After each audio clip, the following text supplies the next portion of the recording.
So, a day that we knew was coming, in all honesty. It's not a great surprise, sadly, but the news that Inverness Caledonian Thistle in Scotland have gone into administration has been confirmed. The first team manager, Duncan Ferguson, who was working for the third tier Scottish side, has departed, and as a result of their administration, Inverness have been given a 15-point deduction. Let's just go through some of the facts here. Shout out to skysportsnews.com for covering this. Very sad news, obviously, in Scotland. I did already bring a video, obviously, just going over the situation where it was like if they don't get any kind of buyer or any kind of major investment within 2 weeks, Kelly Thistle were going to go into administration, and that has happened. So the club is very much on the edge, as it were, of financial and kind of administration ruin, really, hence why they're administration. But let me just go through this, because like I said, sad news at the end of the day, and I think it's important to cover it. The SPFL confirms Inverness Caledonian Thistle have been hit with a 15-point deduction after entering administration. The club are now bottom of League One and 12 points from safety. Duncan Ferguson departs after meeting with the administrators. ICT won the Scottish Cup in 2015 and were playing in this Premiership in Scotland until 2017. Of course, that's the top tier. Duncan Ferguson has left his role as manager of Inverness Caledonian Thistle just one day after the club were placed into administration. The Scottish League One side, who were issued with a 15-point deduction by the SPFL as a result of their financial issues, said the decision was made by the joint administration, quote, following the ongoing review of the financial position. Inverness are now bottom of the table on -3 points, 12 points behind their closest rivals, who I believe are Dunfermline, and I will go into the table very shortly, and will likely move to part-time football if they are relegated for a second consecutive season. Now, again, Scottish football fans, correct me if I'm wrong, but I believe the top 4 tiers of Scottish football are professionals. That would mean that Inverness dropped to at least the 5th tier, the Highlands League in Scotland, which, yeah, part-time football, which is, yeah, incredible how a club that was in the top flight until so recent, well, I mean, 7 years ago, it's not exactly like a quick time, but it's not ancient history either. A club that did win silverware less than 10 years ago. It's a big shock. And I'd just like to correct myself on something I said in the previous video as well, because I got a lot of response from people, from Scottish football fans, some Cali Thistle fans, and some people who don't support Cali Thistle as well. On that video, it did really well, and some people were saying, you know, they're not a big club by Scottish standards. You know, what are you talking about, basically? And you know, at the end of the day, I genuinely thought they were, just because they are they're the biggest club in Inverness. Inverness is a relatively big town in Scotland. I've been there myself. It's a gateway to the Highlands, as it were. It's a wonderful part of the world up there. So I just thought they were a relatively big club by Scottish standards. So I'd like to correct myself on that and say that by most people in Scotland, they're not a particularly big club, but still they're a club that have won silverware not too long ago. We're playing top flight football not long ago. So it is sad that this has happened. And it's a professional club that might well go to being semi-professional soon, which is, yeah, a big shock at the end of the day. It's not something that's very nice at all. Ferguson had donated his wages to a crowdfunding page that was aiming to raise £200,000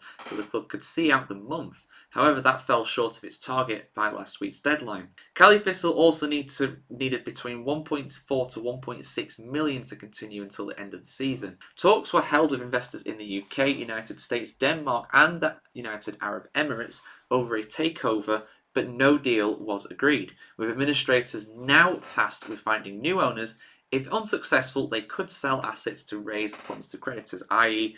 the stadium, the players, I guess, assets in a sense, anything that's, not even anything that's not nailed down, anything that's nailed down as well, so anything could go. It's really, really horrible this is happening, to be honest. A statement from the club on Tuesday said that James Stephen, Malcolm Cohen and Shane Crooks of BDO have been appointed the joint administrators of the club. A spokesperson for BDO said that we can confirm a formal appointment has been made and Inverness Caledonian Thistle is now in administration. We understand this will be difficult and uncertain times for the club, its staff, its loyal fan base and the local community. Because at the end of the day, right, it's sad for the football fans, but you've got to think about people that work there, people's jobs, the stewards, the people who serve alcohol and snacks at the ground, the groundskeeper, the kit people. It's not just, I mean, it's bad for the players, obviously, at that level too. It's very difficult for them. They'll find other clubs, most likely. It's not good, of course, you don't want it, but, you got to feel for the local people there.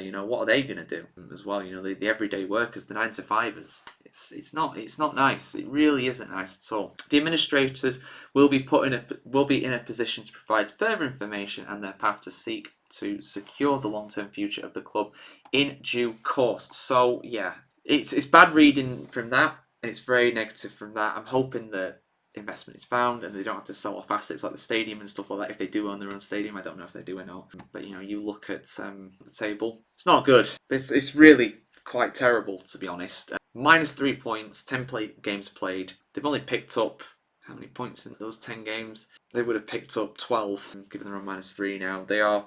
I believe, and it doesn't say it on this, but off the top of my head, I believe the bottom side are automatically relegated from League One, and then the side in 9th enter into a relegation playoff with a side from the 4th tier, League 2 in Scotland. So, they got a 12-point deficit. They got to get as many points as they got in 10 games just to catch up to where Dumbarton are now. So it's going to be a massive ask to survive, and if they don't survive this season, they might not survive in a literal sense as well. I hope they get investment. I hope there's some sort of buyer. I hope that they don't have to sell off assets as well. But trust me, when it comes to administrators in football and as in any kind of business, to protect their their business, the thing that they own, they will strip it to the bone if they have to, because that's what they do. These things are only happen in desperate times. You don't want to appoint administrators, not just from a sporting point of view with the points penalty, but also just from a kind of everyday running kind of thing. There's a very, very much a dark cloud over Inverness Caledonian Thistle right now, and I wish them all the best. I hope that this situation is resolved, and I hope that they survive. That's all you want. You just want the club to survive. They're a club that, if I'm not mistaken, they have been down there in the Highlands League before. They're a relatively new club that was brought about through a merger of a few different clubs. So they've got a modern history at the end of the day, and this is they've very much burned very bright and hot a long time, a good 10 years ago, and now they're unfortunately fading away, and it's really terrible.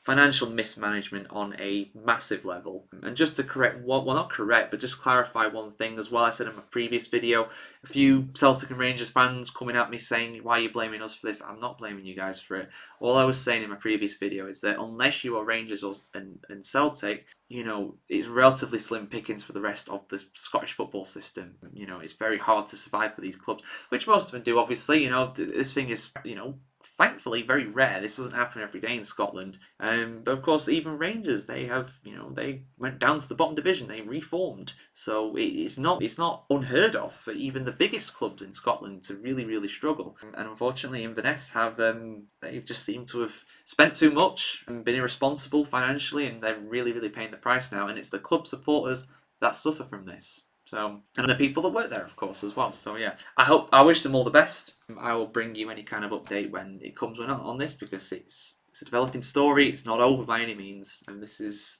just the first couple chapters in what could be a really, really difficult time for football fans in the Highlands in Scotland who support Inverness. So yeah, we'll see you soon, guys. Hopefully with better news. But yeah, have a good one, I guess. That's what I sign off these videos as, but I don't know how you can after hearing that, to be honest. It's a bit much, to be honest.